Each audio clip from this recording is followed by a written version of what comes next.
ఈరోజు నాకు చాలా ప్రత్యేకమైన రోజు. నాకు మాత్రమే కాదు, నా సోదరుడు కృష్ణసాయి, నేను ఇద్దరం కలిసి కొన్ని సంవత్సరాలుగా ఈ కవితలను రాస్తూ అన్నిటిని కలిపి ఒక పుస్తకంగా మలిచి ఈరోజు మీ ముందుకు తీసుకొచ్చాం. ఈ కవితా సంపుటి పేరు కార్చిచ్చు అని పెట్టడం జరిగింది. నిజానికి కవిత్వం అనేది మన అంతరంగ స్వరాన్ని ప్రపంచంతో పంచుకునే ఒక యాత్ర. కవిత్వం అనేది నిజానికి ఒక 100 మందిలో చాలా కొద్ది మందికి మాత్రమే రసజ్ఞతను కలిగించే ఒక ఇంపార్టెంట్ మనుషులని ఏకీకృతం చేసి దాన్ని భావం తెలియజేసుకొని ముందుకు నడిపించే ఒక యుద్ధం అనే చెప్పాలి. అలాంటిదే ఈ కార్చిచ్చు పుస్తకం కూడా.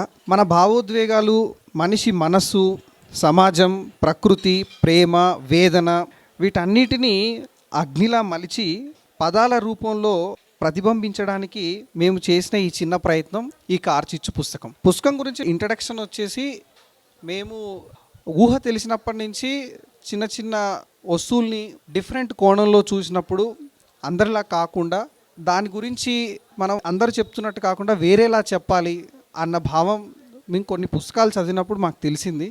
శ్రీశ్రీ కానీ, బాలగంగాధర తిలక్ కానీ, అలా పేర్లు చెప్పుకుంటే చాలా ఉన్నాయి. వాళ్ళందరూ ఒక ప్రత్యేకమైన దృష్టితో ఒక వస్తువుని కానీ, ఒక ప్రకృతిలో ఉన్న ఒక చెట్టుని కానీ, ఒక మనిషిని కానీ, మనిషిలో ఉన్న వేదనని కానీ వాళ్ళు చూసే కోణం వెరైటీగా అనిపించింది. సో అక్కడి నుంచి మనం కూడా ఒక ప్రత్యేకమైన ఒక వస్తువుని వేరే రకంగా చెప్పడానికి ప్రయత్నించాలి, వాళ్ళ వేదనని మనం చెప్పాలి, వాళ్ళ భావాన్ని మనం ప్రకటించుకోవాలి, ఇలా ముందుకు తీసుకొని వెళ్ళాలి అన్న ఉద్దేశంతో ఈ కవితలను రాయడం జరిగింది. ఈ ప్రయాణంలో నన్ను ప్రోత్సహించిన మా కుటుంబ సభ్యులు, స్నేహితులు, గురువులు వీళ్ళందరికీ నా హృదయపూర్వక కృతజ్ఞతలు.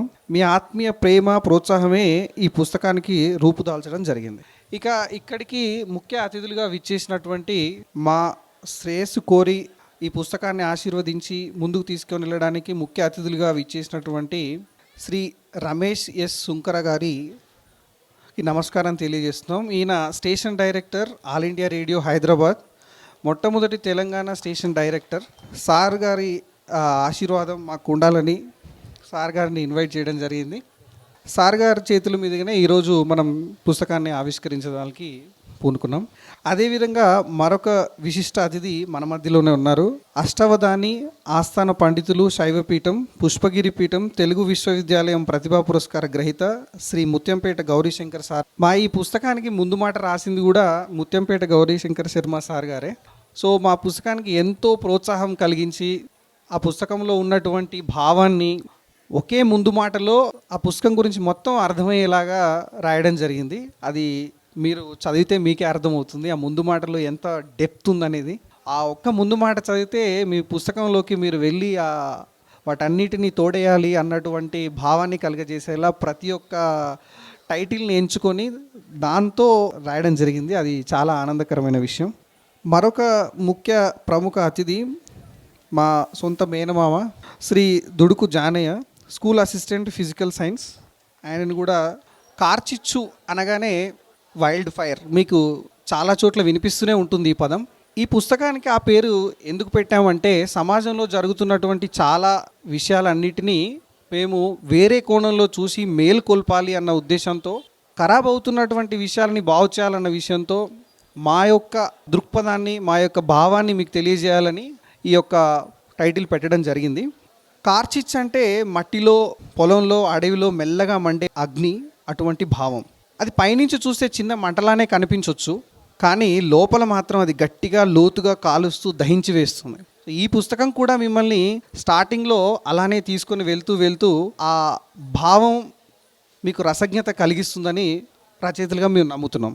అసలు ఈ పుస్తకం ఎలా పుట్టింది అంటే, ఈ కవితల ప్రయాణం ఒక్క రోజులో మొదలైంది కాదు. కొన్ని కవితలు ఒక్క ఊపులో రాత్రికి రాత్రి రాయబడ్డాయి, మరికొన్ని సంవత్సరాలుగా రాయబడ్డాయి. మనసులో నిలిచిపోయిన చిన్న చిన్న సంఘటనల దృష్టిలో నెమ్మదిగా కొన్ని రూపుదిద్దుకున్నాయి. కొన్ని ఫ్యామిలీ, సొసైటీ, ఉద్యోగం, వ్యక్తిగత ఒత్తిడులు ఇవన్నీ మన మధ్యలో ఎక్కడో ఒంటరిగా ఉన్నప్పుడు కలిగే ఆలోచనలు, ప్రశ్నలు, చిన్న చిన్న గమనికలు, ఇవి అన్నిటినీ కవితలుగా రూపుదిద్దుకొని ఈ కార్చిచ్చు అనే పుస్తకాన్ని రచించడం జరిగింది. కార్చిచ్చులో ఒక్కటే భావం లేదు. మనిషి అంతరంగం, ఒంటరితనం, ప్రేమలో వచ్చే తీపి చేదు అనుభవాలు, సమాజంలో కనిపించే అన్యాయాలు, అసమానతలు, కుటుంబ బంధాలు, విరుపులు, జీవితం, మరణం, ఆశ, నిస్పృహ వంటి ప్రశ్నలు, ఇవన్నీ కవితలుగా ఒక 58 కవితలని మేము ఇందులో రూపుదిద్దుకోవడం జరిగింది. ప్రతి కవిత కూడా ఒకే మూడ్లో ఉండదు. కొన్ని కవితలు చాలా నిశ్శబ్దంగా ఉంటాయి, లోపల చింతనను కలిగిస్తాయి. మరికొన్ని కవితలు ప్రతిఘటనను, ప్రశ్నించాలనే ధైర్యాన్ని ఇస్తాయి. సో ఈ పుస్తకాన్ని రాస్తున్నప్పుడు ప్రతి కవితలో ఒక పాఠకుడిని ఊహించుకున్నాం. ఏదో ఒక చోట అర్ధరాత్రి ఒంటరిగా చదివే వ్యక్తి తన మనసులో ప్రశ్నలతో కూర్చొని ఈ పంక్తుల్లో తనకే సంబంధించిన జాడలను వెతుక్కుంటాడని ఊహించుకున్నాం. ఈ కవితల్లో నేను మాత్రమే లేదని, మనమంతా ఉన్నామని మీరు గ్రహించవచ్చు. రచన అంటే మాకు చిన్నప్పటి నుంచి చాలా ఆసక్తి. మాటలతో చెప్పలేని చాలా విషయాలు కాగితంపై పదాలుగా రాయగలిగించే, కొంచెం తేలికగా అనిపించే భావాన్ని మేము లైన్ బై లైన్ పెట్టుకుంటూ పోయినప్పుడు మాకు ఆ పర్టిక్యులర్ మేము అనుకున్న భావం అంతా కలిగింది అని అనిపించినప్పుడు ఆ కవితని మేము ఇనీషియల్ టైంలో వాట్సాప్లలో, ఫేస్బుక్లలో వీటిలలో పోస్ట్ చేస్తున్నాం. చాలా ఆదరణ వచ్చింది. వాటన్నిటిని కలిపి ఒక పుస్తకాన్ని తీసుకురావాలన్న భావంతో పుస్తకాన్ని రూపుదిద్దుకోవడం జరిగింది. అయితే మాకు పుస్తకం ఎలా స్టార్ట్ చేయాలి, ఎక్కడి నుంచి మొదలు పెట్టాలి, ఎవరు, ఇవన్నీ మాకు చాలా హెల్ప్ చేసింది ముత్యంపేట గౌరీ శర్మ సార్, అలాగే మా తెలుగు పండితుడు ప్రసాద్ సార్, ఇంకా వాళ్ళ మిస్సెస్ మాకు చాలా హెల్ప్ చేశారు.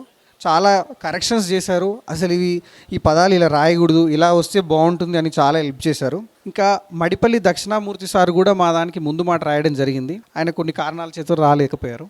వీళ్ళందరూ మా పుస్తకానికి ఎంతగానో దోహదం చేసి ఇది రూపుదిద్దుకునేలాగా మమ్మల్ని దీవించారు. ఈ పుస్తకాన్ని ఒక కథలా, ఒక పుస్తకంలా మొదటి పేజీ నుంచి చివరి పేజీ వరకు ఒకే ఊపులో చదవాల్సిన అవసరం లేదు. మీ మనసులో ఏ భావం బలంగా మండుతుందో ఆ భావానికి దగ్గరగా ఉన్న కవితను ఎంచుకొని మొదలు పెట్టండి. కొన్ని కవితలు వెంటనే అర్థమవుతాయి, కొన్ని కవితలకు మాత్రం కొంచెం సమయం పడుతుంది. కొన్ని రకాల మూడ్లను బట్టి మీకు అవి భావాన్ని కలిగజేస్తాయి. కొన్నిటికి అనుభవాలు కావాలి. మొదటి చదువులో అర్థం కాకపోయినా జీవితంలో కొత్త మలుపు వచ్చినప్పుడు మళ్ళీ చదివితే వేరే మీనింగ్ అనిపించే కవితలు కూడా ఇందులో ఉన్నాయి. నిజానికి ఇప్పుడున్న సమాజంలో కవితలు చాలా అరుదుగా వస్తున్నాయి. మేము ఎంచుకున్నటువంటి భావ కవిత్వం, కవితల్లో చాలా రకాలు ఉన్నాయి. భావ కవిత్వం అవ్వచ్చు, పద్య కవిత్వం అవ్వచ్చు, గేయ కవిత్వం అవ్వచ్చు, వచన కవిత్వం అవ్వచ్చు, ఇలా రకరకాల కవితలు ఉన్నాయి. మేము ఎంచుకున్నది ఏంటంటే భావ కవిత్వం. ఒక విషయాన్ని మీనింగ్ఫుల్గా వేరే విధంగా అర్థమయ్యే, వాళ్ళ మనసు లోతుల్లోకి దించగలిగేటువంటి భావాన్ని కలుగజేసేలా మేము ఇవి రాసాం. ఈ రోజుల్లో మన చుట్టూ చాలా మార్పులు జరుగుతూనే ఉన్నాయి. సోషల్ మీడియా శబ్దం, తక్షణ స్పందనలు, వేగంగా జరిగే సంఘటనలు, ఈ వేగంలో మన అంతరంగ స్వరం చాలాసార్లు మౌనమైపోతుంది. కార్చిచ్చు ఒక పక్క వ్యక్తిగత యాత్ర అయితే మరో పక్క చేంజింగ్ సొసైటీ మీద ఒక ప్రశ్న, ఒక ప్రతిబింబం కూడా. కొన్ని కవితలు మనం చూడకుండా వదిలేసే చిన్న సంఘటనలపై కాస్త ఆగి ఆలోచించేలా చేస్తాయి. సో ఇది మా బుక్ గురించి మేము చెప్పదలుచుకున్నటువంటి బ్రీఫ్ ఇంట్రడక్షన్. ఇప్పుడు మా సోదరుడు కృష్ణసాయి మాట్లాడతాడు. మేమిద్దరం కలిసి ఒక పర్టిక్యులర్ టాపిక్ అనుకొని